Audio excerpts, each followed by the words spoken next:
Welcome back to another one of our episodes, our MedFit episodes. I'm joined with Dr. Jill Hamilton again. I'm your host, Coach Andy James, and we're back on the Impact Your Evolution podcast. And we're going to be talking about weight loss, and specifically the big social media trend that goes around these days is things like the injectable, Ozempic and the Wegovy. But my world doesn't sit within inside of this. And I've chosen this for a specific reason because I feel that health, and this is where the rhyming part comes in itself, should really be taken as a longevity over life, not just a short window in time.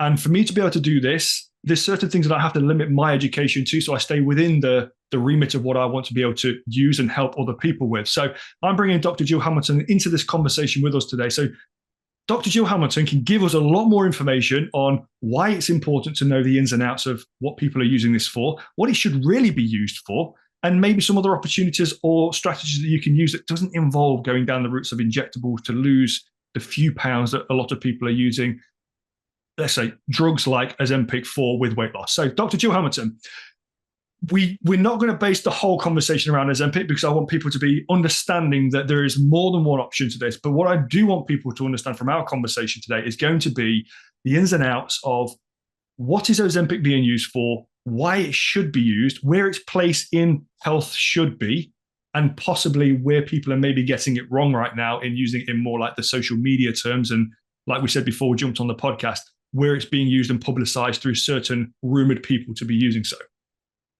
Hi. So yes, I think it's a really interesting development in patients' health. Some of these new medications that are there that can potentially help, but I don't think it's the wonder drug, and I don't think it's a quick fix, and I don't think it's a starting point. I think that's really important to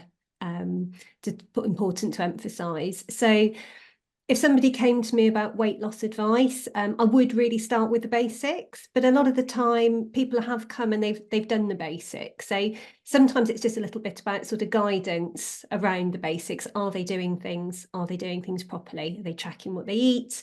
Are they doing exercise? Are they eating the right things? And are they doing something on a routine basis all the time?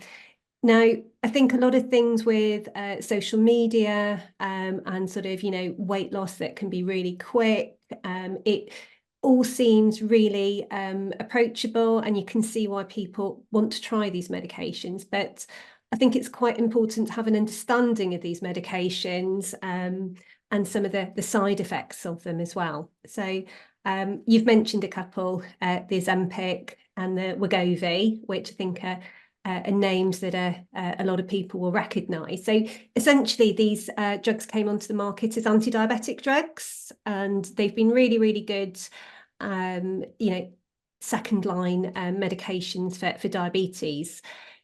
We've also now know that they do suppress appetite. So they can be used in some circumstances for weight loss.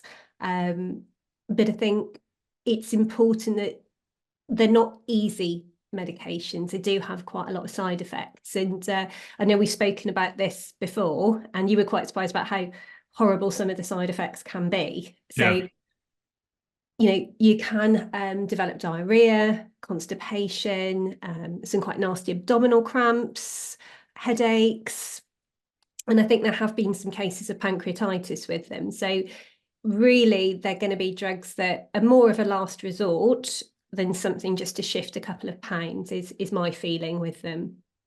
Right. So let's kind of approach this from a reverse. Normally we would talk about the whole health approach, what you can do inside of your health to really impact what you do, moving that dial forwards for somebody that's looking to improve their lifestyle, their quality of life through losing X amount of pounds.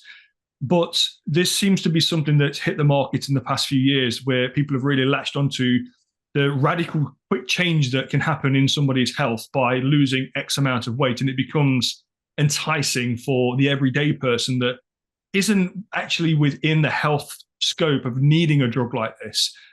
My concern that people misunderstand what this is really for is, like you said at the beginning, this was designed for diabetics to begin with. So as a diabetic, what does it do for a diabetic using the Wegovy, the Ozempic? What does it do for the diabetic? What's its purpose to begin with? So obviously, the whole reason why diabetes is an issue is because of all the secondary complications you can have with diabetes. So you either become resistant to your insulin, so your blood sugars get very high, and then you develop all the secondary problems with that. So you may have problems with your heart because you get coronary artery disease. You can have problems with your kidneys. You can have problems with your feet, with your vision, and that does reduce your lifespan if you don't manage your diabetes properly. So in terms of how they work, it's quite complicated, and there's lots of sort of mechanisms that probably we don't need to go through with this. But they can be really helpful if things like the metformin, which is the starter medications that you would start a newly diagnosed diabetic on, or if they can't tolerate those medications, then it can be a really helpful tool in the toolkit that we've got to treat diabetes. One of the problems we are facing in the UK now is that the actual scarcity of these products, because they are so useful for diabetics. But also that, the whole weight loss industry has jumped on board as well. And so I think that for me, their sort of rightful place for weight loss would be that people that are obese, okay, people that have found themselves in a situation where it's a really difficult sort of catch-22 situation. They're putting on weight, they can't exercise because maybe their joints are affected, maybe they've got wear and tear arthritis, they find it difficult to get out of a chair, let alone go for a walk or do, a cycle or even swimming. So I think when people find themselves in that sort of area of being overweight, sort of in the obese, morbidly obese range, they're then going to be at risk of all the secondary complications of obesity. So in that place, they can be sort of a good kickstart and a quick, way to get you to lose the weight, so you can then have, the maximum benefit of all the lifestyle options. So then, somebody that's not been able to exercise, they may suddenly be able to, go for a walk or get on an exercise bike, that kind of thing. So I think they do have their place. I personally would question whether the risks outweigh the benefits when it's just to try and, lose a few pounds. But when you're in that area of being overweight, that you're getting lots of other health issues, so your increased risk of diabetes, your increased risk of heart disease, those kind of things, then I think it may well have its place. But it's also important to realise that it's not a quick fix, because you can't just come to a GP, for instance. I do get a lot of phone calls from people that are really struggling with their weight. They've looked at social media and they've seen that, it's now being regulated by NICE, we can get Ozempic. That doesn't mean we can give it at general practice. What it means, we can refer you on to a specialist weight loss service who may be able to issue it. So I think that's what a lot of people don't really understand. It's not something you can just have direct access to. And it can, sometimes there is up to a year's waiting list for these medications. Right. Okay. So we know that it started off originally. I mean, this was an understanding in the fitness world as well with regards to being a diabetics medication. It obviously had the appetite suppressant, which became very appetizing, pardon the pun, to people looking to lose weight in an easy, let's say, non-exercise type way. And due to the popularity of social media and media in itself and how things are highlighted and hyped up in the world of, it became accessible, let's just say, maybe not always through the right ways and means. And you hear more people are either leaning towards using something like this or asking questions around it because they're considering using something for it. So my first question would be, are you a type 2 diabetic or even diabetes full stop? Because if you're not, then this medication, if you are not in the morbidly obese range, doesn't have a place in your life right now, because the complications, like you explained to me before we came on this podcast, one of them made me wince. And I just thought that's not something that it's a huge risk to people take with regards to using something so severe to maybe just, let's say, speed up the timeline of how they're going to get to a short-term result. So we're talking about maybe somebody that's looking to lose maybe like 4 to 10 pounds. That is not the world that something like this sits in. But I completely appreciate where it sits for somebody that is morbidly obese. They struggle to get in and out of bed, up and down off a chair and move around. Somebody that is struggling in that way needs some kind of help to get going to begin with.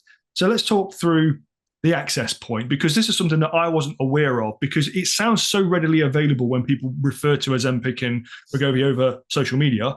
But I wasn't aware of the access point through going through the GP tiered system. So just explain that to us quickly. So, I mean, your Ozempic and your Wegovy has been sort of marketed as the skinny shot, certainly on, social media, not so much by the NHS. But in terms of how you would access it, and we were talking about the tiered weight loss that generally is the way that we manage weight loss in the NHS, and each individual area, which local health authority you're under, will have different rules, but generally across most regions, and I've spoken to colleagues that work in different areas of the country, it's vaguely similar. Okay, so you have your tier 1. Okay, so that would be when you speak to a GP, you want a bit of advice, and we're going to signpost you to a few things. So things regarding your diet, and people everybody comes from a different level of understanding or a different level of education around sort of diet and exercise. So it's finding out where people are, what they understand, and then trying to sort of build on that. So with the sort of the tier 1, it is, have a look at the NHS Choices help website. It's got loads of information about things like your couch to 5K, which is really quite doable for some people, but not doable for other people.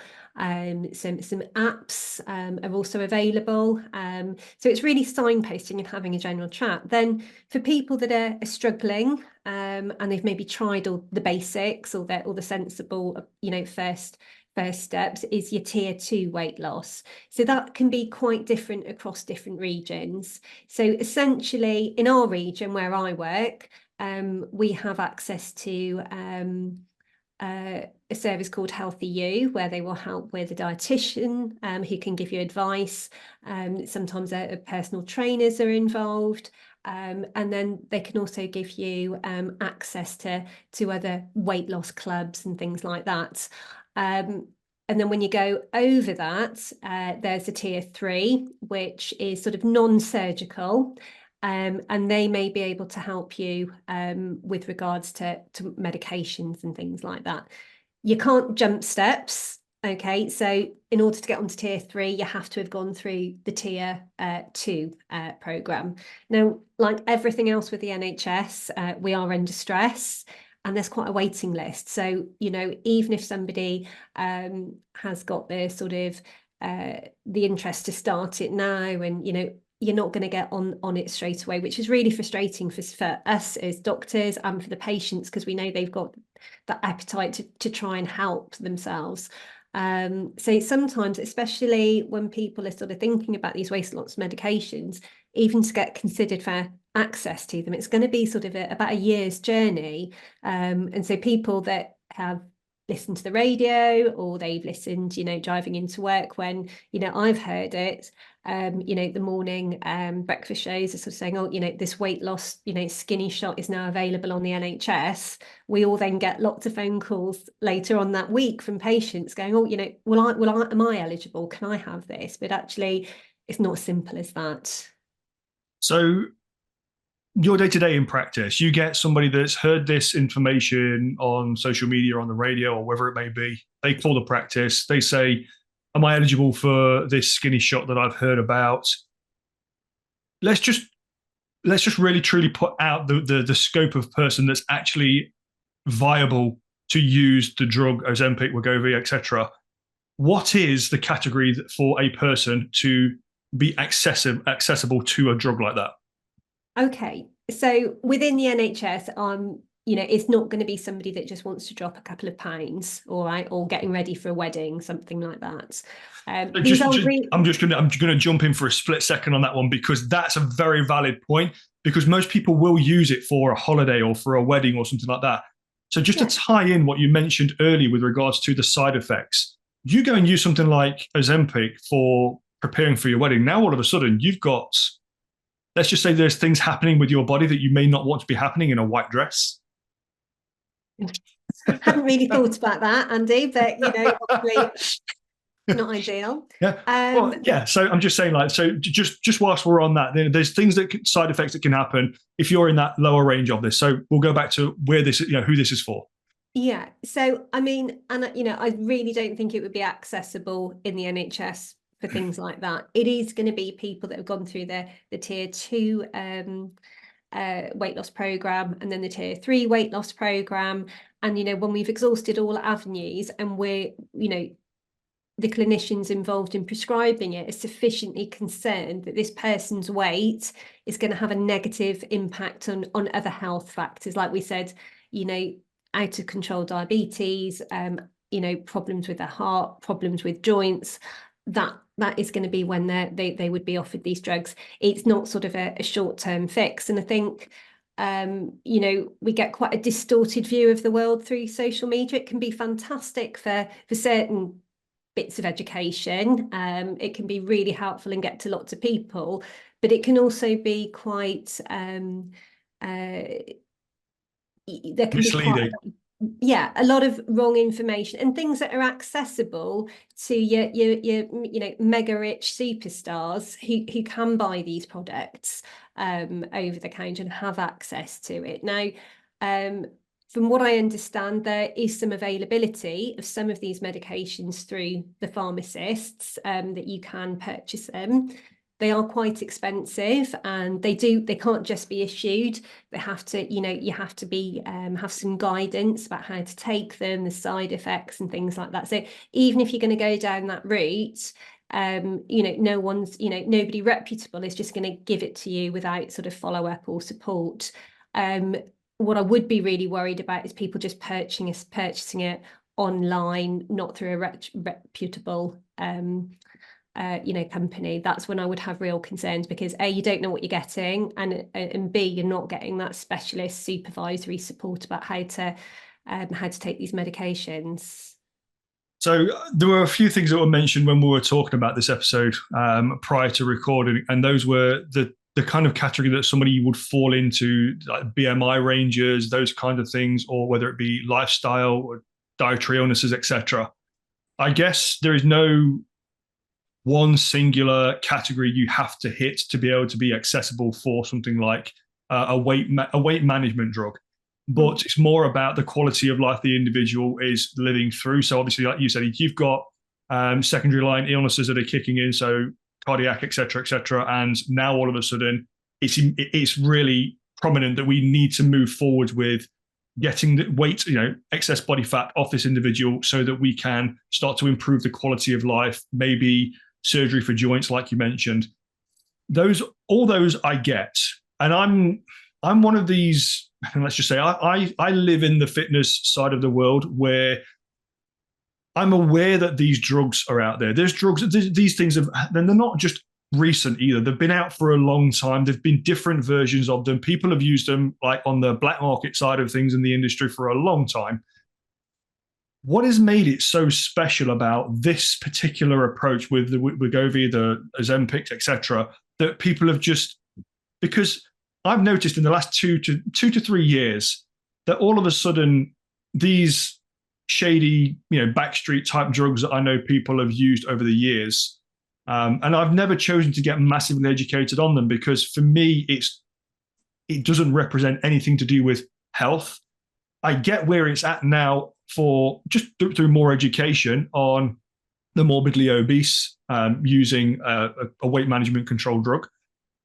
But it's to get them into the do's and the healthy things that we're supposed to do that are going to improve the quality of life over a longer period of time. Is to get them into that range where they're able to bear loads on their joints, and they're able to move a bit more freely and kind of get the body moving. Why do you think in the past few years it's become such a big thing that now you're getting these random calls from people asking if they qualify for weight loss drugs? Um, I think it's because people do, they do get quite desperate. They've tried really hard. They may have, done all the slimming clubs. They may have had, lots of negative comments. I think, young people at school now, it's quite different than when we were at school. Yeah. I think, you went to school, you may have had, some negative comments whilst you're at school, or, broken, friendship groups and things. But I think now that goes beyond that. It goes to, cyberbullying when you go home, text messages, things like that. So I think to some degree, people are now more aware of how they look. They're being told all the time. We're seeing very unrealistic images online of people that are heavily filtered. That, and if they're not heavily filtered, they've got personal trainers, and dietitians working with them. So I think our realistic expectations of what we look like can be quite unrealistic at times. I also think we're busier than we've ever been. So, eating properly, having the time to do all that diet and exercise can be really difficult. And, it's totally understandable for somebody to think, oh, there's a quick fix. If that fits into my life easier than, putting all these other things in place, why not try it? So I can definitely see where people are coming from. I think there are two types of sort of weight loss drugs that we have to think about. So there are the things that you can buy over the counter or online that aren't sort of necessarily prescription-based medications. And I have had a look into these, and I think there's very little research to actually show that any of these work. I think some of it's a bit like selling snake oil, isn't it? Yeah. Lots of promise for a certain capsule that if you take this with every meal that you'll suddenly, lose lots of weight. I'd really discourage people from trying those, because I think they just don't work. I think there are some things over the counter that you can buy can be useful. We mentioned another medication that can be prescribed by GPs called orlistats, and that's essentially a fat binder. But again, it is something we can issue, but that's got side effects that a lot of people don't find tolerable. Some people do, and how that works is that it binds the fat. So I think up to about a third less of the fat that you ingest in your diet just goes through your body and it's not absorbed. But that can cause bowel issues as well, and you do get unpleasant things like fat leakage from your back passage. So I think you've got to really know about these things before you start them.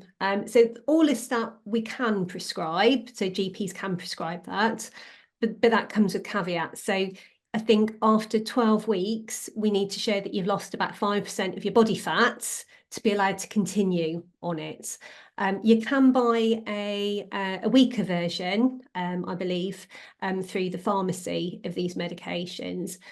But again, I would only be looking at those kind of things if you tried, you'd really maxed out on what you can do with your diet and your exercise and other things. And, and I think we've had these conversations before, haven't we? It's not just diets and exercise. There are lots of other things come into it, sort of, how well you're sleeping, which regulate your hormone levels, how much hydration you're having, and your stress levels as well. So when people come to me, I try not to be that doctor that says, well, just eat less and exercise more, because I think that's an easy sort of, thing. It's a cop out. It's a quick get out to this conversation. That it's a quick answer to a very short conversation. And, I'm 100% sure that anybody that's ever phoned me about, to approach me about how they can lose some weight has tried that. They've tried reducing the calories. They've tried burning more calories. So I really do try to have that conversation with them, that it's not just as simple as that. Other parts of your lifestyle definitely come into it. So I know that these weight loss, weight management drugs have multiple side effects, and one of them is GI issues. Now, if you're looking at health and looking at the impact the gut has on health, there is a vast understanding and more research is coming out about this continuously right now as to how the microbiome of the guts impacts more than just food processing in the body. It contributes towards all kinds of things now, from mental health through to weight loss and how you regulate your weight and everything else that goes with it. If somebody is to go and opt to use a weight management drug and they rule out the impact that it will have on their GI, so your intestinal tract, your gut microbiome, just so everybody's on the same page as what we are. The importance of having good bacteria in your gut. You don't want to be wiping this out. You don't want to be creating any more issues in the area with regards to how you're going to be processing the foods that you're already consuming. So if somebody was to go and opt to use one of these drugs, what kind of gut issues are they going to be experiencing with regards to picking and choosing? Because you want your gut to be as healthy as possible. And there are things you can do to make your gut a very healthy environment that's going to be proactive to you losing weight, that can actually contribute to you losing weight, maybe just as quick if you're kind of combining all of the good elements of health together. But you opt to going down the route of weight management drugs. What's the implications in somebody using a weight management drug in the terms of their gut health? Okay.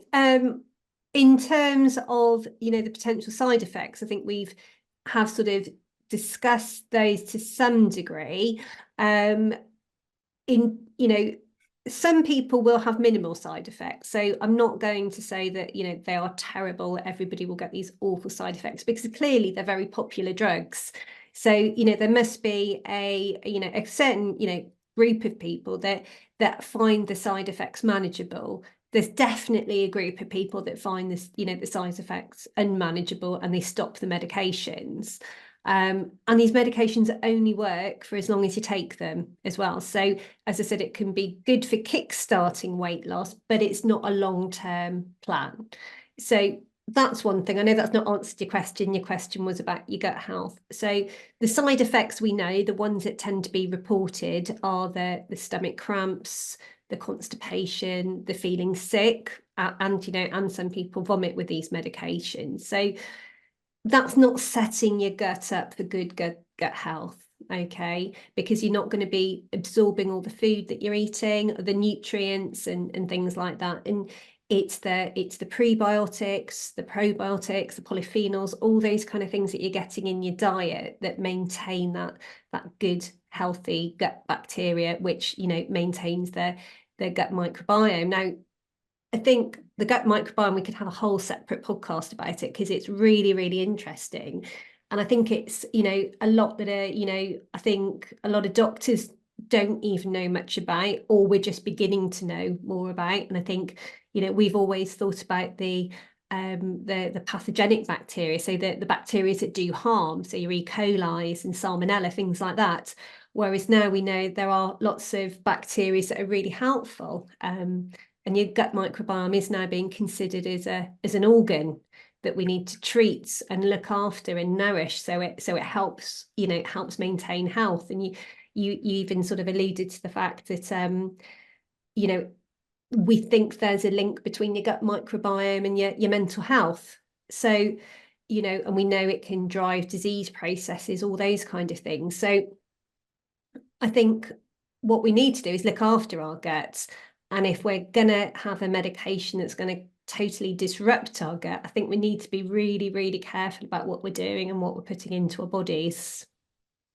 Okay, so to summarize and to kind of round this conversation out, because somebody that's going to choose to go down the routes of controlled weight loss drugs, and maybe it is a short-term thing, well, it should be a short-term thing, but I'm talking those that need this for morbidly obese, there's a quality of life reason behind it, fully behind that.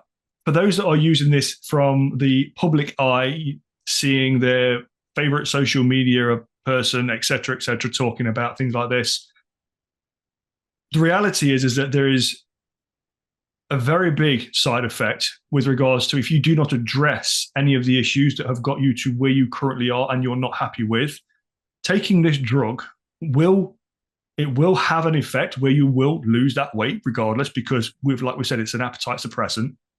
It's going to disrupt your microbiome, so your gut health. Now, the reverse of all that is you're going to be back to where you were. After you come off the medication, if you don't address the things originally that had you in that situation in life that you were not happy with. So the root cause, it might be a temporary thing. And my concern is that people will use this dipping in and out multiple times throughout the year to prepare for an event. It's a holiday, it's a wedding, it's something, and it's a short-term fix that drops X amount of pounds in such a short space of time. Right. Well, what's the health implications long-term? You've got gut health, long-term gut health problems. You've now not learned anything to do with health management or how to sustain where you currently are in a healthy way. So when it comes down to that long-term approach, and I know that we've said this on previous podcasts as well, there are certain things that we can do to improve our day-to-day health. Most people, they will say that's going to take too long. And that's the unfortunate part of the world that we live in today, is that everything is so rapid paced. You mentioned earlier, we live such fast lifestyles now that everything else needs to be delivered in such a fast way. And people expect the same from weight loss. The reality is that if you get into a position and get into better health, it's easier to sustain better health long-term by repeating the positive actions that you've created than doing this in and out yo-yo approach where you're potentially leaning on drugs like this to create that rapid loss. You're in a position where you maybe look amazing, but I can tell you now, your health probably won't look amazing if you go behind the scenes. Then you reverse out of all of this, you stop the medications, and now you're back in the same position you were weeks and months later. And then your only option is to go back onto the medication again, because that's all you know. My concern for people moving forward is that this is going to be the next Band-Aid, the patch, the plaster that goes on to the bigger problem. So what do people really need to be looking out for to be able to manage long-term rather than just looking at this as a short-term thing? Because we've talked about exercise and nutrition and diet and different stress and sleep and everything else. I know our morals around health align with regards to how people should be looking after themselves. We've had this conversation on previous podcasts. If somebody was to come to you and ask, Dr. Hamilton, I'm not in the morbidly obese range, but I know that I need to lose weight, and I've heard about this drug Ozempic. I want to know about going onto this drug and the accessibility. And you say, no, there's better other options. These are the options that you've got, because this will last you a lifetime, that will improve your health. What would be those things that you'd give to somebody? Okay. So I think before I answer that, what I would say is that, any new medication that comes onto the market has been tested, but actually it will be a few years that it's been on the market that people will decide whether it's tolerable or not. And I think, it would be unfair to me to say these medications don't have a place, because I think they really do. But I think my worry is that you've got people that are a healthy weight are going to want to take it to lose weight. So they may feel they want to lose extra weight to look a certain way and things like that. And I think it's important that we all feel confident and we're happy in our own skin. But I think you need to put your health first rather than what your actual physical weight is and how that fits into society. That's a different conversation. But I think in terms if somebody is really struggling and they come to me and they're maybe a couple of stone overweight, they're beginning to see that their health is suffering as an effect. They might be quite achy. They might not be able to do the things with the children that they wanted to do. And they're looking for, how can I sort this out? These weight loss drugs wouldn't be my first sort of avenue to explore. My first avenue would be really look at what you're doing, look at what you're eating. I would be saying things like, the looking at ultra processed foods in your diets. So ultra processed foods are things that tend to have more than about 5 ingredients. And they have things that you wouldn't typically find on the supermarket shelves or at home. Okay, so lots of sort of chemical sounding names. try and reduce as much of those in your diet as possible. So that would be my first thing. And we know those also affect your gut microbiome as well. They make your gut less effective. So really try and minimize. You don't have to cut everything out, but minimize ultra processed foods in your diet. I would say make sure you're getting enough sleep. Okay, we sleep a lot less than we used to. I think in the 1920s, we slept for 2 hours more than we do now. So we're, as a species, sleeping less, and we know that sleep affects your hormones and it can affect your behavior. So, you know, your level of your hunger. So when you're hungry and irritable, you're going to go for the quick things that are accessible, not necessarily the healthy snacks that you might not have in. So really think about your sleep, think about your hydration levels. If you're well hydrated, you're going to be less hungry. And also doing, you know, if you can, try and really aim for that 150 minutes of exercise a week, can be split up, and something that you enjoy as well. Don't go and, you know, do a grueling gym session that you hate, because you're not going to sustain that. You want to do something you enjoy. So if you love the gym and you love your hour sort of HIIT session or something like that, do that. Or if you like going swimming, do that. But I think there's lots of things that you can do before you get to the point of needing these medications. Thank you, as always, for supporting, advising, being here, being the voice of reason, being from the fitness world, let's say, being from that background for the last, I mean, I've seen how the industry's changed drastically over the past 12, 13 years since, you know, starting within the industry myself.